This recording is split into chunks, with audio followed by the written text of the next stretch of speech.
фотоаппараттың қазіргі соңғы шығып жатқан шетелдің фотоаппараттарының ішіне бар көптеген мүмкіншіліктерді адамға оңайлатылып көрсетіліп берілген барлығы.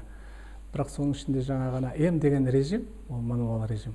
Енді ол толық екі жақты диафрагманда, выдержканда таңдап қою адам ол үшін оған бірден түсіп кету қиындау болады автоматтан. Сол үшін жаңа TV, AV деген осы екі режим сізге не керек? Мысалы жаңа TV-да сізге жылдамдық керек болса, сонда бірден жылдамдық таңдайсыз. Ол қозғалып жатқан мысалы айтайық бір жиын болып жатыр. Ол жиында жаңадай қозғалып көрсетіп жатыр. Ол кезде сіз жаңағы нені выдержканы кішкене жоғарылау аласыз мысалы.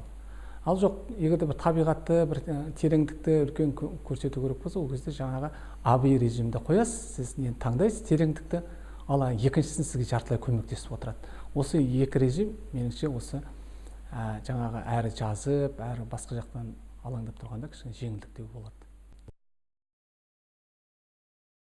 Жаңағы нені сезімталдықты, оны жаңағы бәрі өзгерту керек. Оны автоматқа да қоя салуға болады сезімталдықты.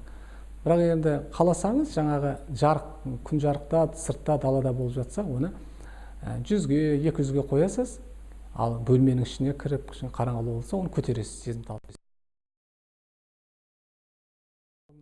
Айфондар, соңғы телефондардың нелері, жаңағы мегапиксельдері жоғары, сапалы, бірақ менің жеке ойым ол жерде бәрі қанша дегенмен жеке фотоаппараттың объективі, ол көзі ғой, негізгі түсіретін көзі.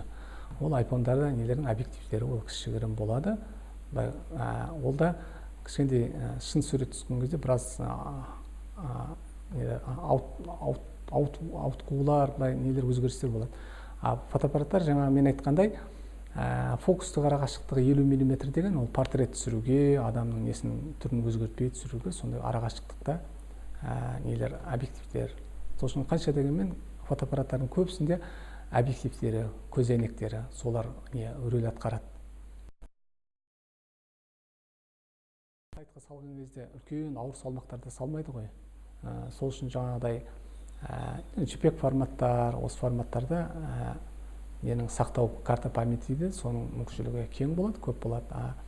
Ал нелер болса жаңағыдай арнайы бір тапсырма бойынша түсіргендер болмаса көшеге билборд ілетіндер, олар RAW форматтарда өте көлемі үлкен болады.